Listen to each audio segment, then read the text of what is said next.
Hey everybody, welcome to episode 2 of our Bendix Radio. I want to just start off by covering something that I posted in my odds and sods video last night, and that is how I connected this coil that was broken. If you recall, what I told you I did was I used a bolt like this, and I put a piece of heat shrink over it, and obviously come to realize that that was probably not a good thing to do. And there's a couple of reasons, right? So one of the reasons is that this coil has basically a magnetic field in it, right? That's what a coil does, and having the bolt through there would interrupt that. Now, it's probably negligible if it would be an issue on this radio, but why do it that way? So what I ended up doing is I used some of these nylon standoffs. These are all plastic, and I connected a number of these together, put them through here, and I have a nylon bolt here, and one here, and a little bit of a washer, and this thing is rock solid. So if you want to learn more about what the impact could have been, it's something called eddy current, I believe. And it's basically just loops of electrical current induced by conductors. And it's by a changing magnetic field. It's something to do with Faraday's law of induction, I think. So if you want to look that up, it's spelled EDDY. And there's also the Hall effect, which could be impacted. You can look that up as well.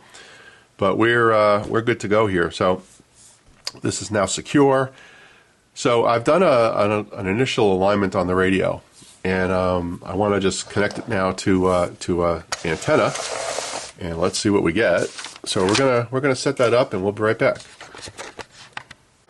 Okay, we have our radio connected to the antenna that comes with it right there, just gator wired at the moment. So let's see what plays. We got it on broadcast band. Industry leading HR, talent, time, benefits, sounds really good, actually. More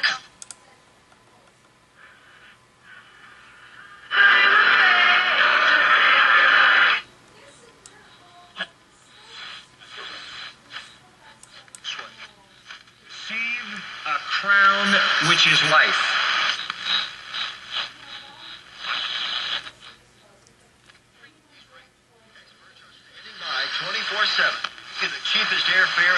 Okay, so keep in mind I didn't do an official alignment, just did it by ear.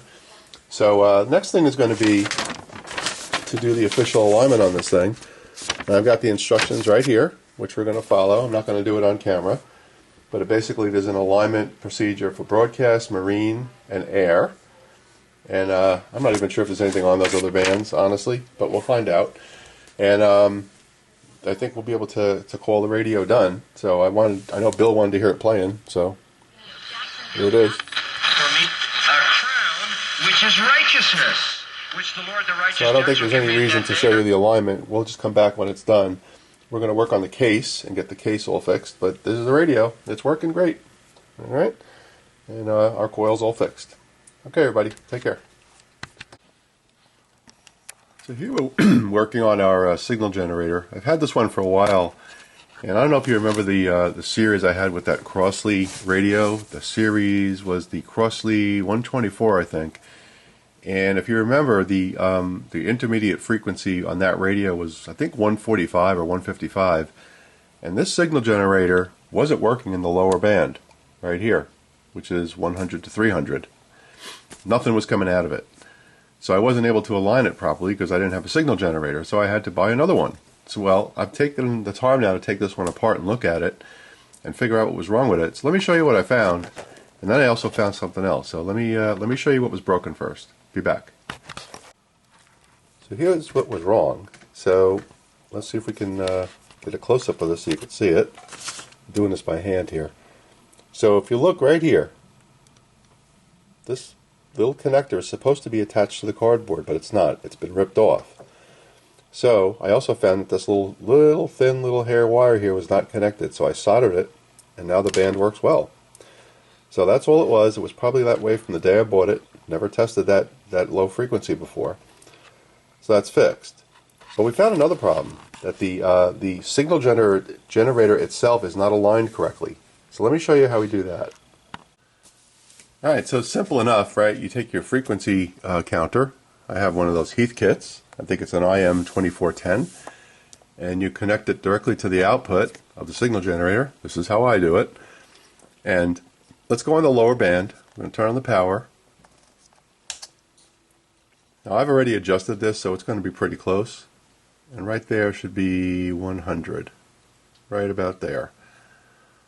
And that's a little bit off. If we go up to 150, that's right on the nose. 200 is right there, and 300 is right there. But what I found was my 455, which is right here, which is in the next B band, it was way off. And here I am aligning radios with this thing, and the frequency is not even correct. So in order to fix this, so there's the spot right there. In order to fix this, it was pretty simple. Let me show you what I did. So if you look inside this thing, you'll notice there's a collar there that attaches to the knob that attaches to the tuning cap.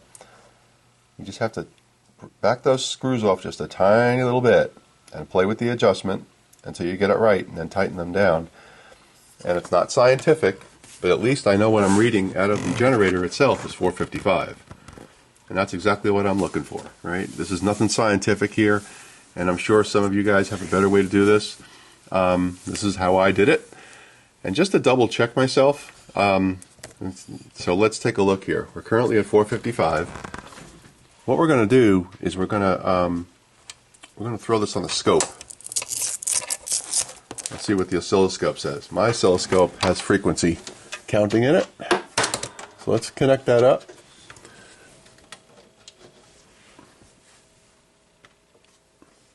Okay, let's take a look at the scope.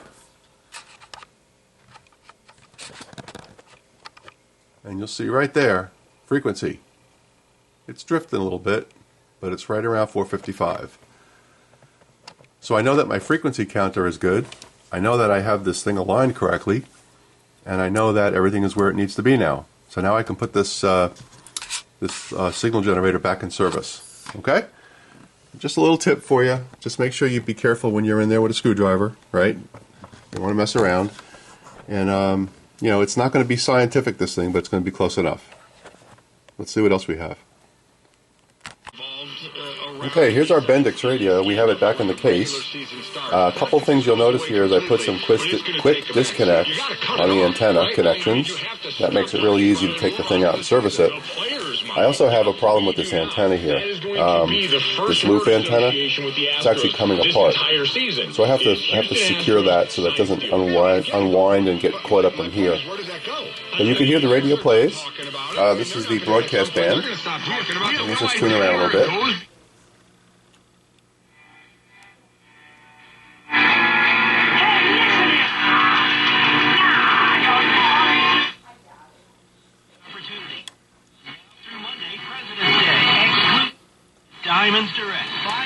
Now, Marine Band and Air Band, I haven't been able to do anything with it yet. I have to throw the signal generator on it. But the channels do work, obviously. Let's put it on air.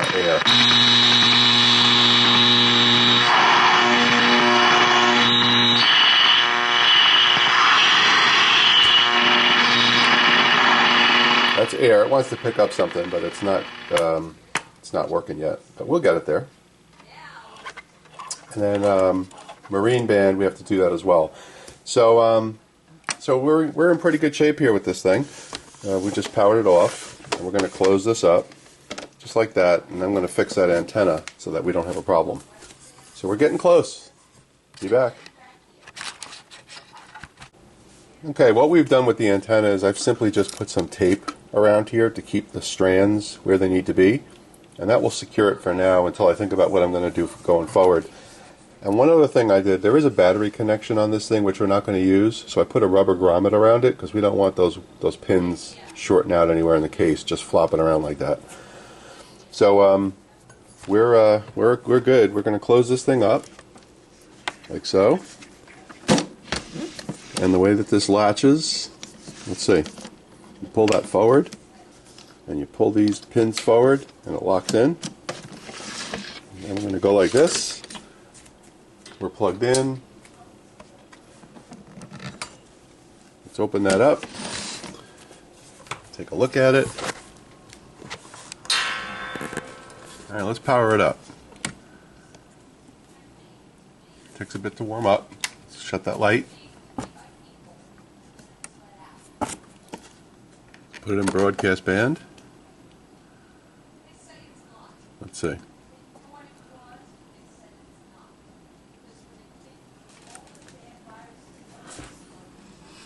Bodies. I was about to There we say, go. of course I'm aware of my body. All right, so, but here's...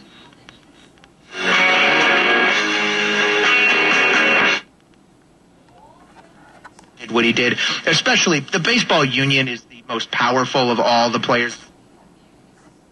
All people, especially the hypocrite Trump. Ever like Pete Rose, because I think what he the All right. level of arrogance. I think that's going to do it for this radio. Aside from me doing the alignment off camera, I think we're pretty much done here. So this has been a little bit fun. I did clean the case up as well with some Armor All, and I cleaned it, and it looks really nice. And we've got ourselves a nice little boutique radio. I can see why Bill loved it so much. But we're in good shape. All right. So our next project, we're going to focus on the audio generator and dummy load box that I'm building. And then I have one other project that's coming up after this one. It's something I haven't done in a while. And I'll give you a hint. It involves a turntable. So that'll be our next project after this one. So stay tuned, and I hope you enjoy this video. Take care.